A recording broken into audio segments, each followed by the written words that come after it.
Hey guys, Mary Page here, and today I'm putting together, or trying to put together, some more fish tanks for my fish camper that I'm trying to set up here. I have a rack set up, but these are just some little nano tanks I have back there running, growing some plants. I got two new bettas back here, this one right here and this one. Kevin from Kevin's Canines and Aquatics sent me these from Aquashella, Dallas. I know this is a small tank, but this is what I'm doing today. I'm setting up a Fluval Spec 5-gallon for this particular little guy. So excuse my videos, I'm trying to learn how to do it. Half the time I've got my settings set wrong, the picture doesn't turn out right, but I'm just a hobbyist that's enjoying sharing what I'm doing with other people because I live way out in the country and I don't have anybody that comes around here. So getting to hang out with you guys for 10-15 minutes doing a video, or when I do a live stream with like Father Fish or Roxanne from Foxy's Fishes, the Hot Mess Express, I just, I cherish that time with you guys. So I'm going to set up this little 5-gallon Fluval Spec and see how it goes. I hope y'all enjoy, and eventually this little fish tank right here will be gone. It won't have a fish in it, but that fish will be in the tank. I don't know if he'll be in there at the end of the video because I'm gonna have to let it run a little while and cycle and get ready and get safe for him. So let's get started. First things first, let's get our black diamond sandblasting sand and get it rinsed. Just let the water run through it until it runs clear. A few botanicals that I'm going to boil, along with some driftwood.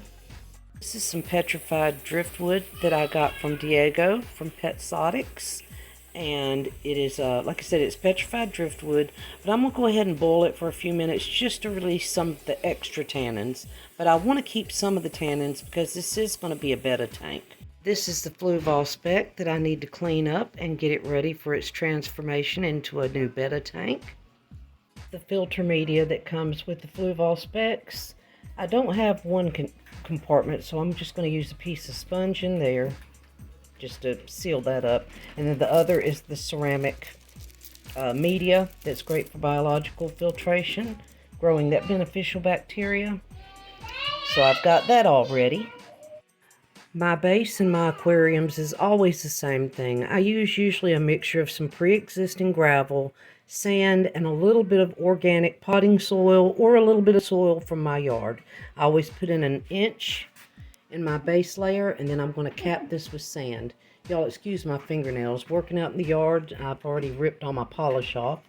But I also put my media in here for the filter, and it has the ceramic bags. I put it in the top so as the water flows through, the beneficial bacteria can grow in that little area.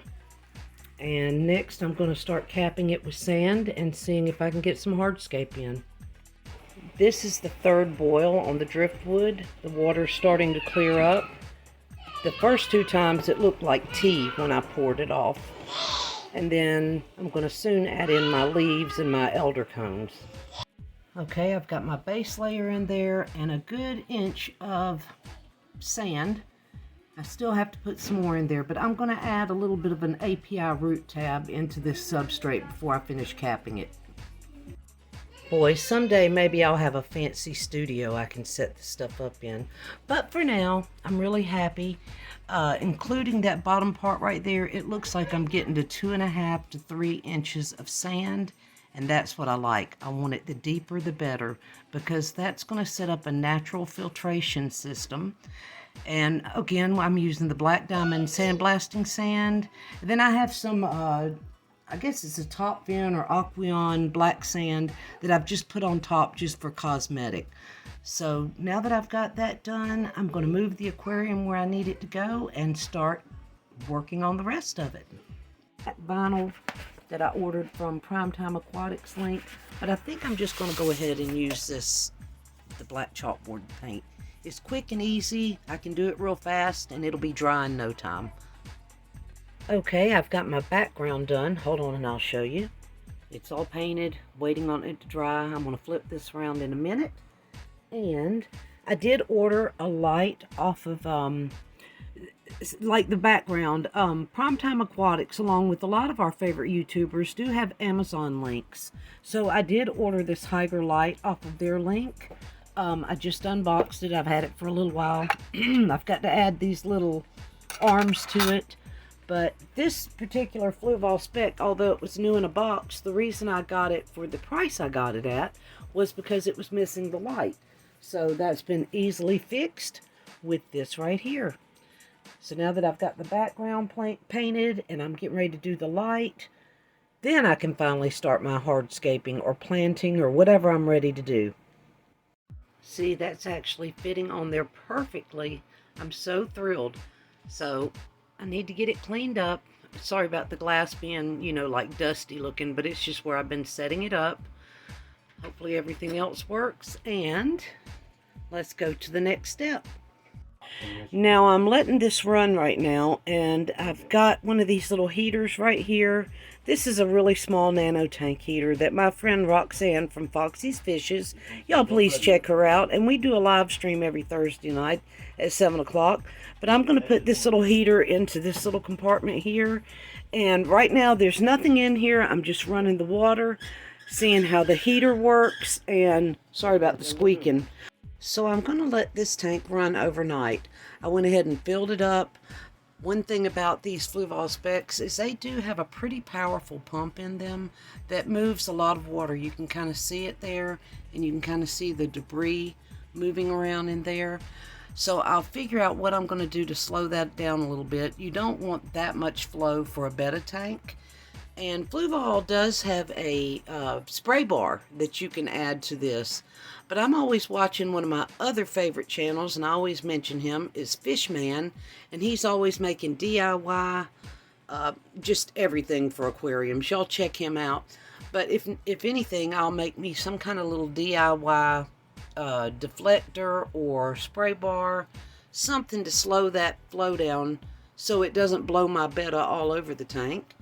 And in the morning, I've got my plants here soaking. I'm going to plant them. It's going to take them a little while to get going because these are cuttings and just what I took out of other aquariums. And we'll see how it turns out. So, all right. See you in the morning. So, here's what I've ended up with so far. Like I said, some of these plants I'm not sure about. I'm going to have to make sure they're okay because they did kind of sit for a while. I got this Anubias and this Java Fern from Roxanne, and I attached them to a piece of driftwood and this cereal stone with just rubber bands. So tomorrow we're going to let this run. I'll probably do another drain of the tank and refill it because it's not looking as clear right now, and we'll see how it turns out. And I'll get this betta in here, but before I go, I'll give y'all a shot of how he looks, the new recipient getting this tank. Here's this little beauty that's going to be getting the new tank. He's flaring at the one next to him over here. They can see each other right now. But I hope he enjoys his new tank. And I hope you guys enjoyed watching me put it together. Alright guys, see you the next time.